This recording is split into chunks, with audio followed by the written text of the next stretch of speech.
ஒரு ஏக்கரோட ரேட்டு 18 லட்ச ரூபா தானுங்க. லோ பட்ஜெட் ப்ராப்பர்ட்டிங்க. நல்ல பொட்டி மாதிரி கொண்டு வந்திருக்கோங்க. லோ பட்ஜெட்ல ப்ராப்பர்ட்டி கேட்டிருந்தவங்களுக்கு சூப்பரான ப்ராப்பர்ட்டியா இருக்குங்க.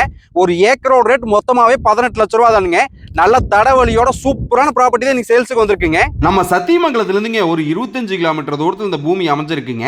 குறும்பூருங்கிற ஏரியாவில் இருக்குங்க. தண்ணிக்கு எந்த பிரச்சனையுமே கிடையாதுங்க. பக்கத்திலேயே வாய்க்கால் தண்ணி போகுதுங்க. அதனால போர் ஓட்டம் கூட மேலேயே தண்ணி வந்துருமுங்க. ஊர் கொட்டுனாப்லயே இந்த பூமி வந்திருக்குங்க. நம்ம பூமிக்கு பக்கத்துல பூராமே வீடுகளாக தான் இருக்குதுங்க. நம்ம பூமி கொஞ்சம் தூரத்துக்கு முன்னால வரைக்கும் தார் ரோடு வந்துருமுங்க. அதுலேருந்து 20 அடி மண்ணு தட நம்ம பூமி வரைக்கும் வந்துருமுங்க. நல்லா சூப்பரான சைட்டுங்க. செங்கட்ட பூமிங்க இது. ஒரு இயற்கையான அமைதி சூழ்ந்த இடத்துல தான் இந்த ப்ராப்பர்ட்டி சேல்ஸுக்கு வந்திருக்குங்க. அதுவும் லோ பட்ஜெட் ப்ராப்பர்ட்டியாக சேல்ஸுக்கு வந்திருக்குங்க. தண்ணிக்கு எந்த பிரச்சனையுமே கிடையாதுங்க. போர் ஓட்டம் மேலாப்லேயே தண்ணி வந்துருங்க. பக்கத்தில் இருக்கிற பூமியெல்லாம் பார்த்தீங்கன்னா நல்லாமே வெள்ளாம் பண்ணிட்டு இருக்காங்க. உங்களுக்கு பார்த்தாலே தெரியுங்க.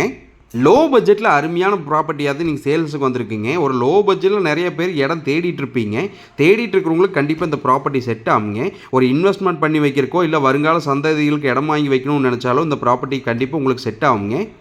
இப்போ மக்காச்சோளம் தட்டு போட்டு வெள்ளாமை எடுத்துட்டாங்க. அடுத்து மரவள்ளிக்கிழங்கு போடுறோம்னு சொல்லியிருக்காங்க. இந்த ஏரியாவில் மக்காச்சோளம், மரவள்ளிக்கிழங்குங்க, வாழை எல்லாமே சூப்பராக வருதுங்க. நம்ம பூமிக்கு பக்கத்துலேயே ஸ்கூல் இருக்குதுங்க. ஊர் கொட்டினாப்புலேயே இருக்குதுங்க. கடகண்ணி எல்லாமே ரொம்ப பக்கத்துலேயே வந்திருக்குங்க. 20 அடி மண்ணு தடமுங்க. நல்ல பக்காவான ப்ராப்பர்ட்டிங்க. நல்ல வடக்கு பார்த்த மாதிரி அமைஞ்சிருக்குங்க இந்த பூமி. ஒரு 50 லட்ச ரூபா கையில் இருக்குது. அதில் ஒரு 2 ஏக்கரா 3 ஏக்கரா பண்ணணும்னு நினைக்கிறவங்களுக்கு இந்த ப்ராப்பர்ட்டி கண்டிப்பாக செட் ஆகுங்க. விவசாயம் பண்ணுறக்கு ஆர்வம் இருக்குது. நம்ம விவசாயம் பண்ணணும்னு நினைக்கிறவங்களுக்கு இந்த ப்ராப்பர்ட்டி கண்டிப்பாக செட் ஆகுங்க. ஏன்னா பக்காவான விவசாய பூமிங்க இது. இந்த பூமி இல்லாமல் நிறையா பூமி இதே பட்ஜெட்டில் நம்ம கையில் இருக்குங்க. இந்த ப்ராப்பர்ட்டியோட டீட்டெயில் வேணும்னா 2 ஏக்கரான்னு சொல்லி கமெண்ட் பண்ணுங்கள். உங்களுக்கான டீட்டெயில் ஃபுல்லாகவே ஷேர் பண்ணி தரோங்க. இந்த பூமியோட டீட்டெயில் வேணும்னாலும் சரி, வேறு பூமி பார்க்கணுன்னாலும் சரி, டிஸ்பிளேல தெரியிற கான்டாக்ட் நம்பர் கான்டாக்ட் பண்ணுங்கள். இந்த மாதிரி பட்ஜெட்டில் பூமி யாராச்சும் தேடிட்டு இருந்தாங்கன்னா அவங்களுக்கு நம்ம சேனலை ஷேர் பண்ணி வைங்க. நம்ம சேனலை சப்ஸ்கிரைப் பண்ணி வச்சுக்கோங்க. அப்போ தான் உங்களுக்கு டெய்லி அப்டேட் கிடைக்குமுங்க. அனைவருக்கும் நன்றி, வணக்கமுங்க.